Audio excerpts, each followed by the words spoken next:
అలాగే అమ్మవారి మహాత్మ్యాన్ని మార్కండేయ పురాణంలో, బ్రహ్మాండ పురాణంలో కూడా చెప్పారు. ఈ రోజున మనం అమ్మవారిని అనేక విధాలుగా స్తుతించటానికి మనకు సాధన సంపత్తి అంతా ప్రసాదించినటువంటి మహానుభావుడు వేదవ్యాస మహర్షుల వారు.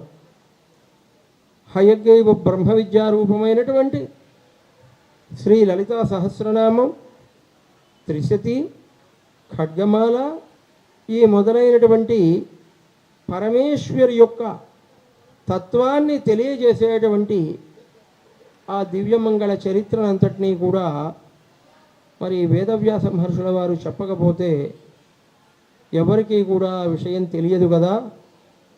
కనుక వ్యాస మహర్షుల వారి అనుగ్రహంతోనే ఈ రోజున లోకమంతా కూడా చాలా విశేషమైనటువంటి ఆధ్యాత్మిక స్థితితో జగన్మాత అయినటువంటి పరమేశ్వరుని సేవించుకునేటువంటి సదవకాశం కలుగుతూ ఉన్నది. అమ్మవారు శ్రీమాత ఆమె యొక్క మొట్టమొదటి పేరు. అమ్మల కన్నా అమ్మ. ప్రపంచంలో కన్న తల్లిని మాత అంటాం, అమ్మల కన్నా అమ్మను శ్రీమాత అంటాం. ఆ శ్రీమాతృ కరుణా కటాక్షములను పొందటం కోసం లోకంలో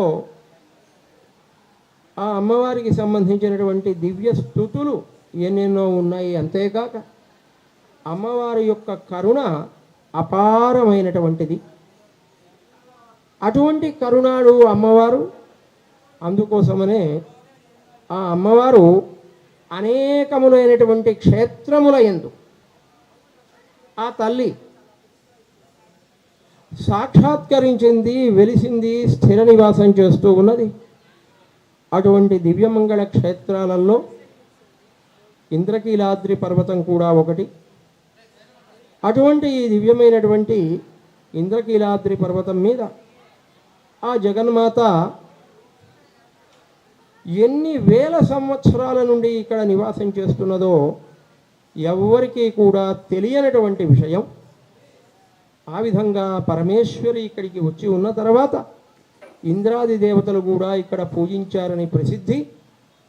అటువంటి దేవతా పూజలను స్వీకరించినటువంటి అమ్మవారు ఈ రోజున సమస్త మానవ కోటి యొక్క విశేషమైనటువంటి భక్తి ప్రపత్తులను ఆమె అంగీకరించి మానవ కోటి చేసేటువంటి దివ్యమంగళ సేవలన్నింటినీ కూడా ఆ అమ్మవారు స్వీకరిస్తూ లోకాన్నంతటినీ కూడా కాపాడుతూ ఉన్నది. ఆ అమ్మవారు సృష్టి ప్రారంభంలో ప్రధానమైనటువంటి 3 రూపాలను ఆమె ధరించింది. మహాకాళి, మహాలక్ష్మి, మహాసరస్వతి స్వరూపములు ఆ అమ్మవారి యొక్క దివ్యమంగళ రూపములు సృష్టిని నిర్వహించటం కోసం ఆ పరమేశ్వరి ధరించినటువంటి రూపములు.